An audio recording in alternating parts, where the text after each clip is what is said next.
sought information for a living. That is to say that ever since he returned from Korea, after having served with the armed forces, he had been working as a private investigator in Montreal. William Hamilton, a rich industrialist, had gotten in touch with him regarding a simple vandalism issue. Nothing to write home about. Not worth hiring a private eye either, just so he can drive for hours on rough roads. But that's how it had always been. The client pays, Carl gets it done.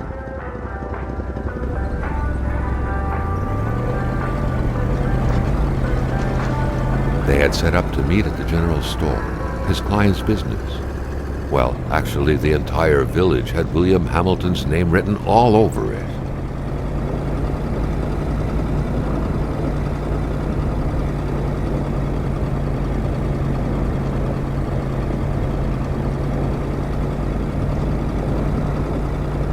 When the roads were bad, muddy, or snowed in, it was customary around these parts to close them off.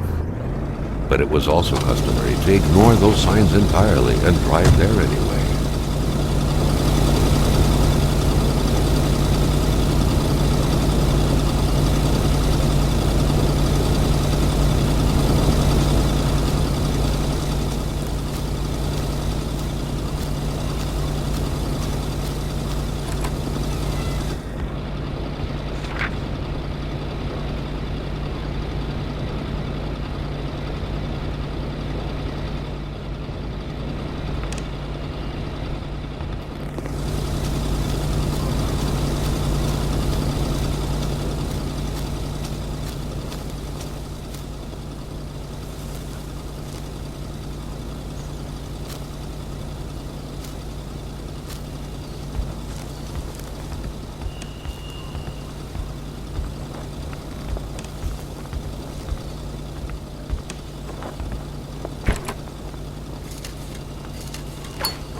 Was meeting his client in a store near this area. He was on the right track. Hamilton never mentioned a road-blocking barrier. Why was it needed here in the back of Beyond? That would, however, be a mystery for another day. Carl had waited long enough for someone to come and raise him. Still not a soul in sight. There was no point in waiting any longer. Carl had to figure this one out by himself. Hamilton is waiting for Carl in the general store. It was time for him to get down to business. William Hamilton enjoyed a lavish country house built in the very heart of the northern forests, not too far from here. The local populace was divided when it came to the affluent man. Some saw a wealthy philanthropist dedicated to improving the region's economy. Others an aging Englishman who would do anything to further his fortunes. And those ones hated him enough to go on about scheming against him.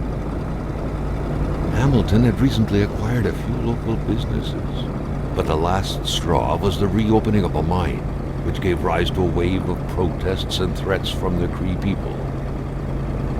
Given these circumstances, Carl reckoned that a good number of people must be feeling compelled to oppose Hamilton in one way or another. So only the industrialist's house had been a target, but soon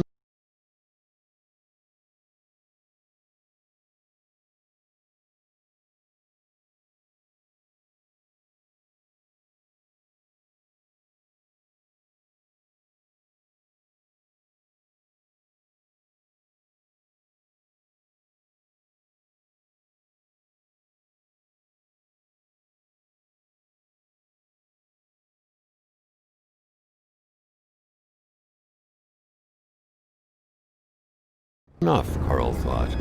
The target would become the man himself. Carl needed to get out of there. The cold and the pain required urgent care.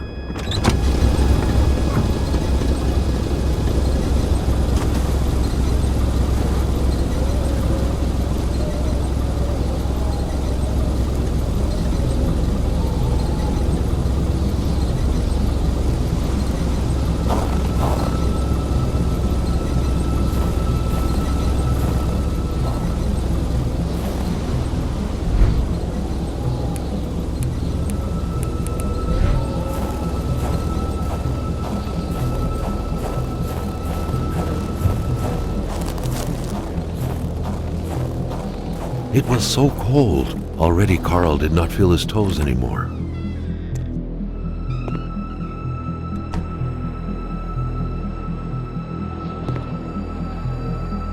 Even better than he had hoped. Carl Faubert had succeeded once more, and was now on his way to new adventures.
This deep in the country, his last hope was to find an abandoned garage or a farm by the roadside.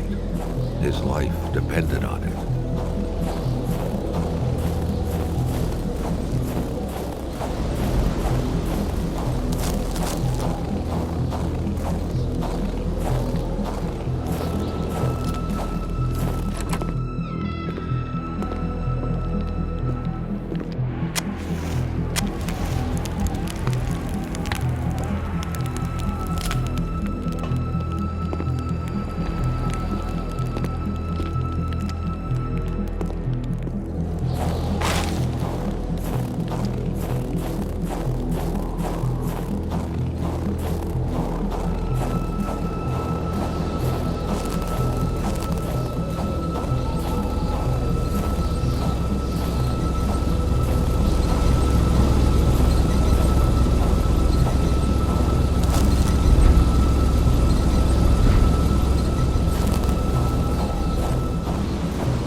The driver had taken off. It was still best to check it out and leave nothing to chance. Carl needed help.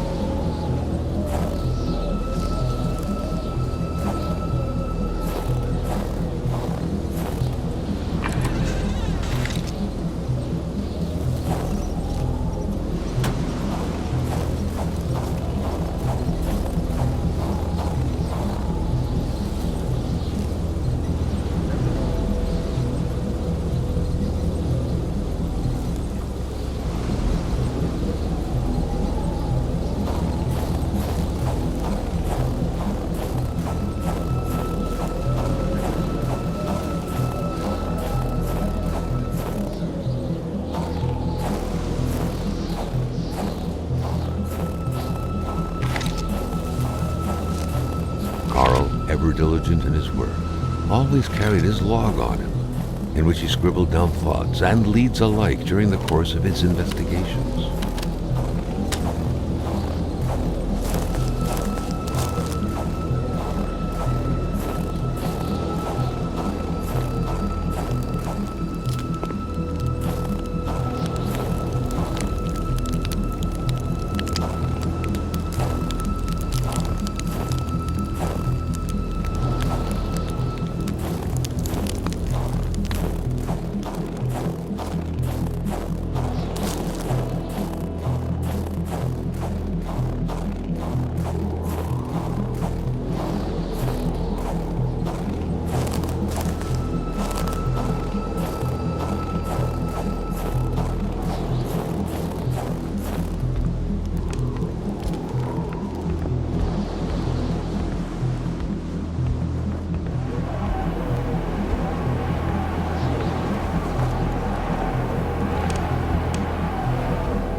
Spread out on a few acres of untouched forest, bellowing caribou, everlasting snow, and undefiled lakes, the Manistan region was no tourist hub. It was said to have been populated for millennia by Cree people, and ever since the industrial era, by the metal mining industry.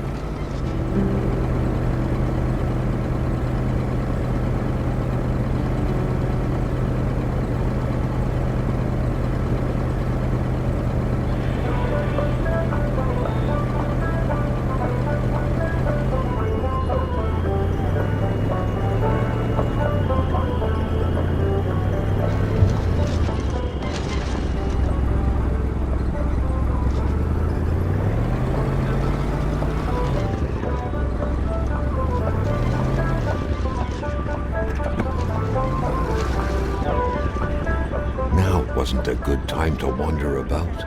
Hamilton was still out there.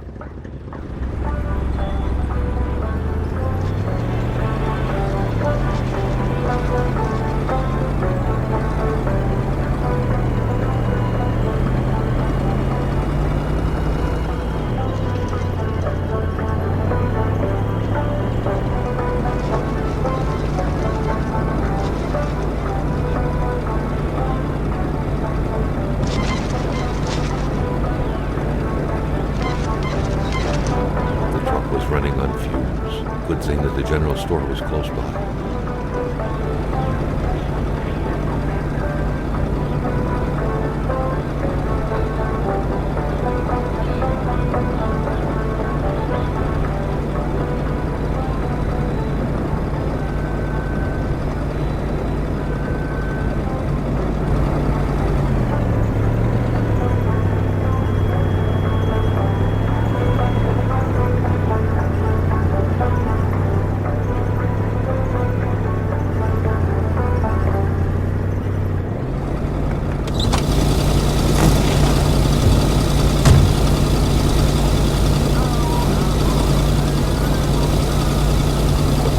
Surrender their divine nectar so easily. In all likelihood, they had to be switched on from inside the store.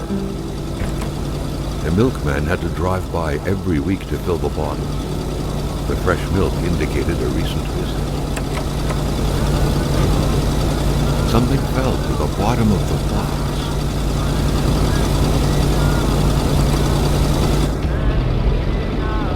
Carl had no trouble recognizing his employer. He had been killed. There was no need to be a detective to figure that out. But only a detective could have noticed that the killer had to have been very close, that the fatal blow had been given before the victim even realized.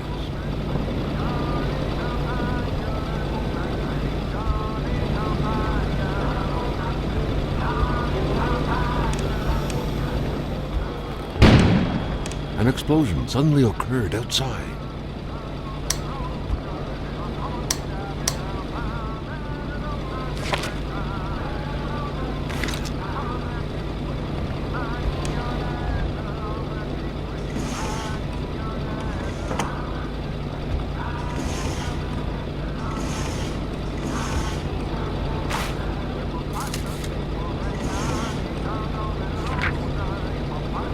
According to that log, it seemed like the whole village owed some money to the general store. Carl was far more interested in the bunch of nearby addresses he had just gotten his hands on, though.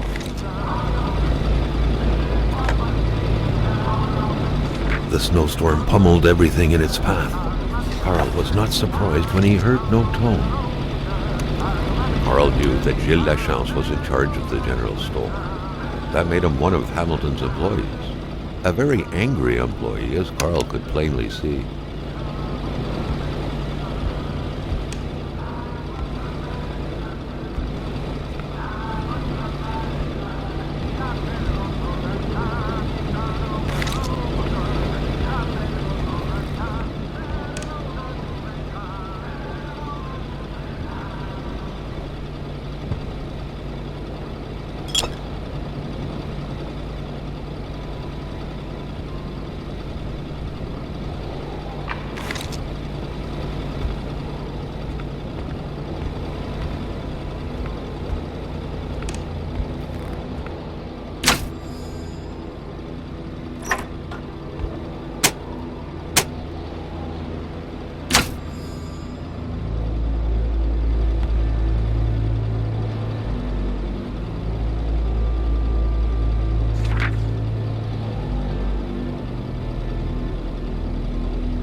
could be inside that envelope? Carl was taken aback. He knew this address. It was said to be the address of the P.O. box for the Canadian Secret Service. Carl felt a chill down his spine and had a terrifying realization. If Hamilton was dead, then who was going to pay him?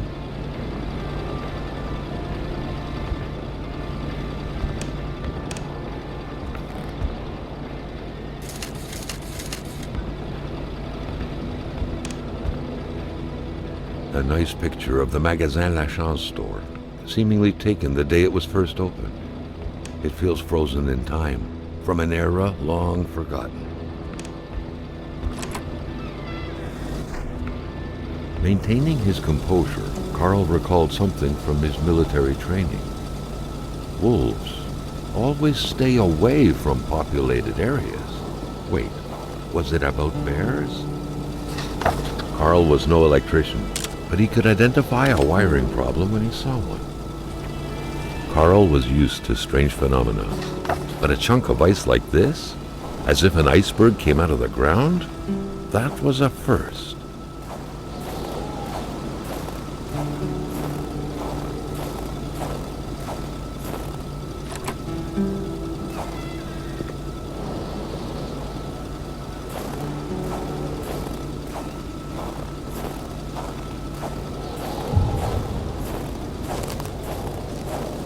Carl felt that the store and its surroundings still held their secrets, and he didn't like to miss out.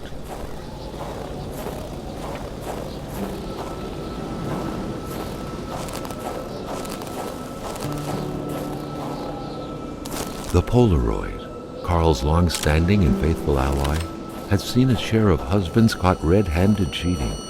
There's always something out there waiting to be snapped away. All of a sudden, Carl felt like he was pulled inside a world of dreams, a cold, unknown dimension. Somehow, self-control was slipping from his grasp.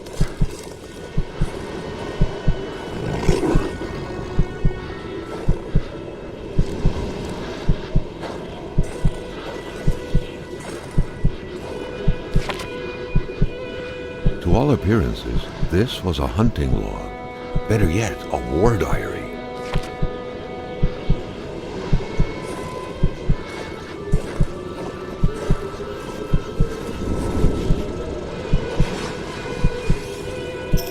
What could these engraved numbers mean? A fresh path suddenly appeared before Carl.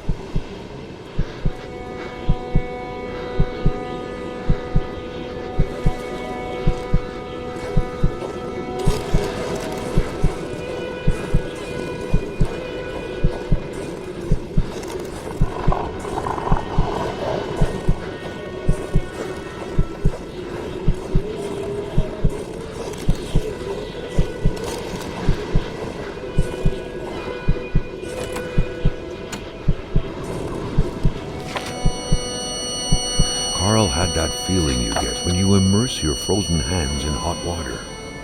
What happened? Now at least he knew who the unfortunate man petrified in ice was. Gilles Lachance, the general store's manager himself. That had to be the worst parking job ever. Who was Carl to judge, though? It may be customary to park like that around these parts, or not.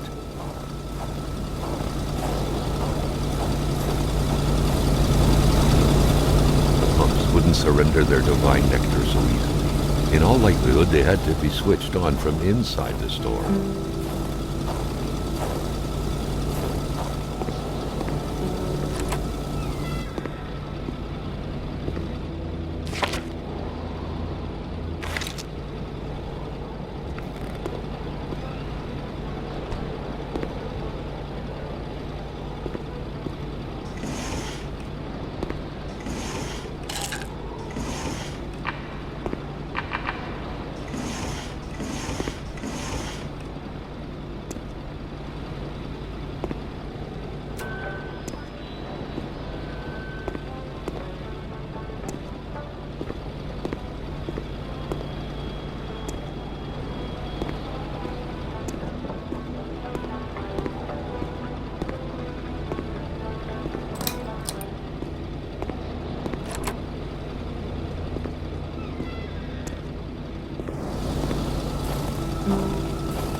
A radiator without power is as good as a wood stove without logs. The monks wouldn't surrender their divine nectar so easily. In all likelihood, they had to be switched on from inside the store.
Carl knew straight away where to find the infuriated Gilles Lachance. Any good investigation would have to start there.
In spite of Dr. Beaupré's goodwill, the place didn't look much like a physician's office. It could easily be mistaken for a sewing shop. There should be a law forbidding doctors from falling sick.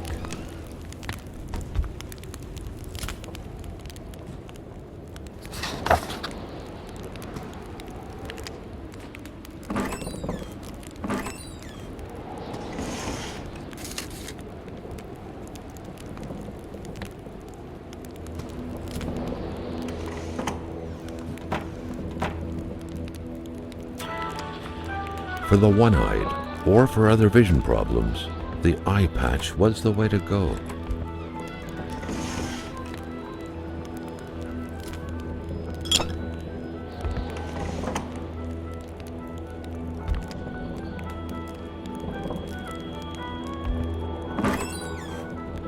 Carl got the trembles as he imagined the excruciating pain that kind of scalpel could no doubt inflict.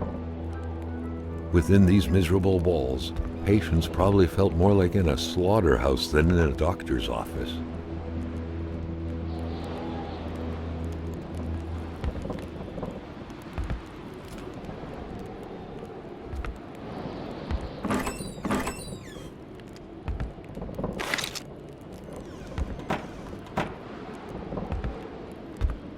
A chamber pot. Fortunately for Carl, inspecting it wouldn't further this particular investigation. A communist manifesto. Only a few years ago, this type of allegiance meant prison time. And even at present, the Western world was very wary of the Soviet threat. Why would the doctor own such a book? Dr. Beaupré had done his medical studies quite far from here. He was surely one of the first students out of the new campus to settle on the mountainside. Doctors used light-reflecting frontal mirrors to look inside the patient's cavities.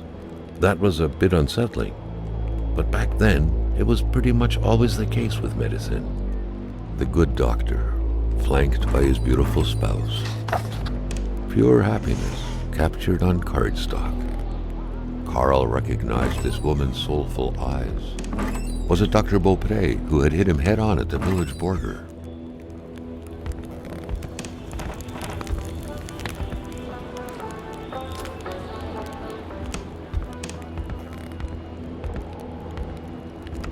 Someone had lost a few liters of blood here. Carl's first thought had been a lumber accident, someone's hand cut by a saw, or a hunting accident. In any case, whoever had lost all this blood couldn't have gone far. Perhaps they were already dead.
Great care had to be taken searching this place full of oddities.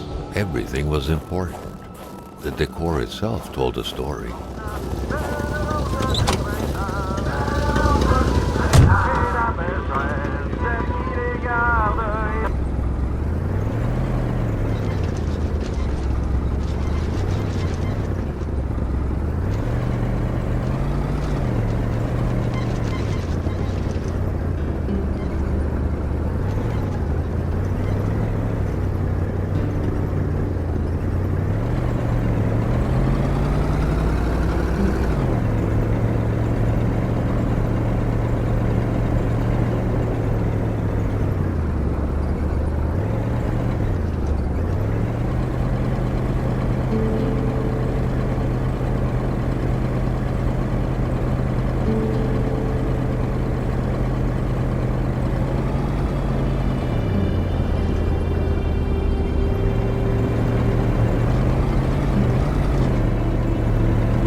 Oh, mon bonhomme! Je m'attendais pas à ce qu'un étrange retentisse par ici. Moi te dire, je prends plus de chance depuis que ça rôde dans ce bout-là.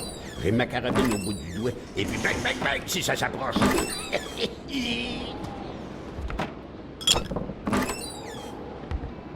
Si tu veux du linge chaud, parce que t'es habillé comme un gars de la rue, je dirais pas non à une bonne bouteille de caribou. Puis tu pigeras ce que tu voudras parmi mes guenilles.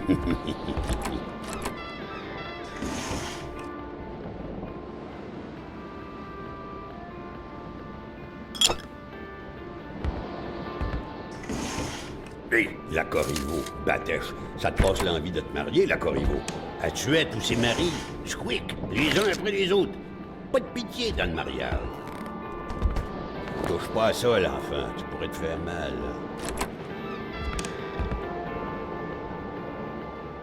Ben oui, une couche. Tu peux-tu tout faire en même temps, toi? Ah, la belle pétarade. En 17 que c'était. Et le Kaiser, il se souvient de moi avec ma belle carabine. Bang, bang, que je lui disais. Bang, bang, bang. Ah, le bon temps.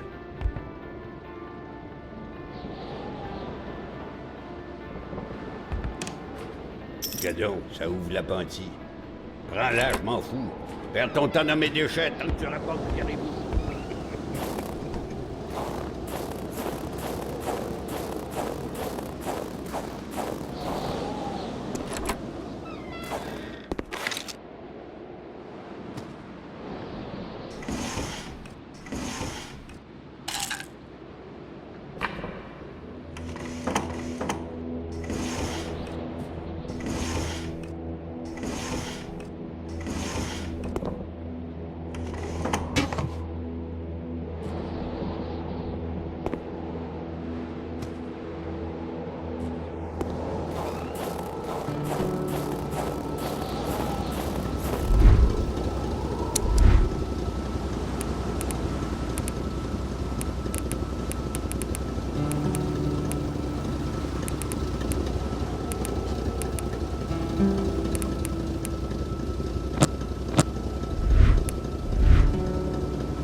An axe, not too shabby.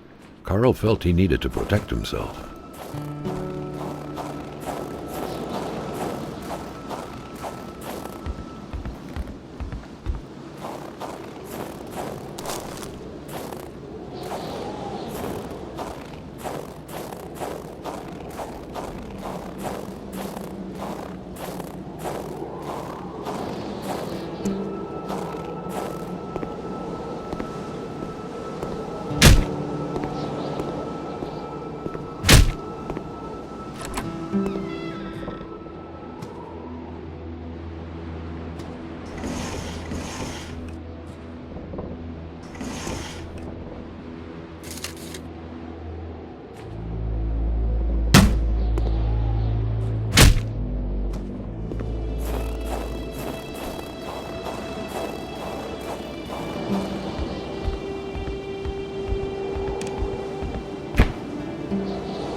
Tu m'amènes un bon galon de caribou, puis on devient amis.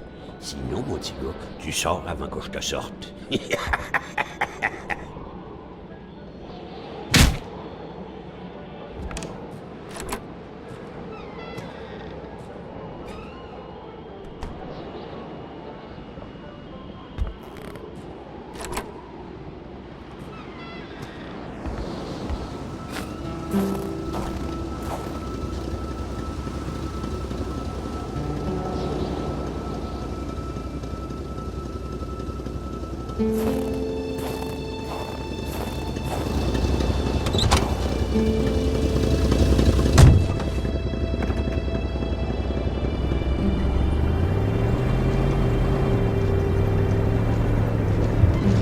so much in this cabin to enrich body and mind. Carl couldn't leave empty-handed.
That truck had obviously seen its share of gravel roads.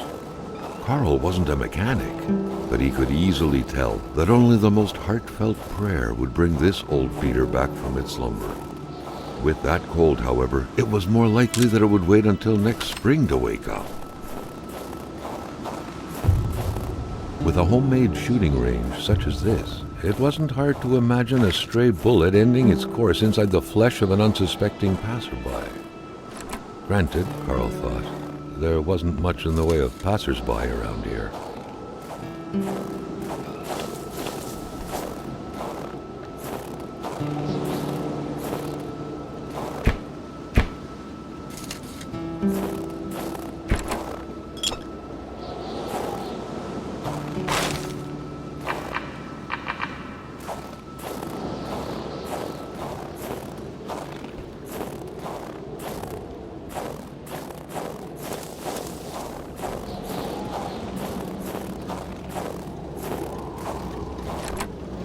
The place looked more like a pigsty than a house.